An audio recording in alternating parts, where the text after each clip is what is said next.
Tonight in Washington, and the U.S. Senate leaves town for a brief recess while the clock keeps ticking toward a possible government shutdown. Meanwhile, former President Donald Trump is preparing for a high-profile trip across Asia, just as political tensions in Washington hit new highs. This is your evening update. Let's break down what's happening. After days of heated debate and little progress, Senate leaders have decided to recess for the weekend, a move critics are calling risky, with a shutdown deadline just around the corner. The Senate adjourned late Friday afternoon, leaving major funding bills unresolved. Both Democrats and Republicans continue to blame each other for the stalemate. At the center of the fight, disagreements over border funding, Ukraine aid, and domestic spending cuts. Senate Majority Leader Chuck Schumer said he's hopeful that negotiations will resume early next week, but admitted that time is running out. Meanwhile, House Speaker Mike Johnson is under intense pressure from both wings of his party to take a harder stance. A partial government shutdown could begin as early as next week if no funding deal is reached.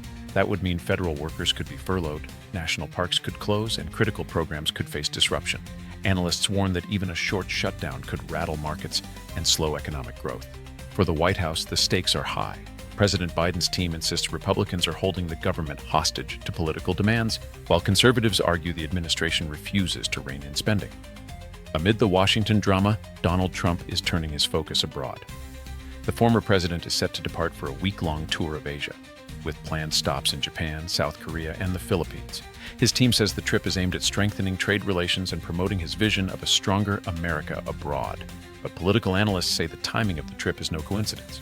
It comes as Trump continues to dominate Republican primary polls and seeks to project an image of global leadership, even as the U.S. faces domestic gridlock. For both parties, the shutdown standoff has become more than a budget issue. It's a test of political messaging heading into next year's elections.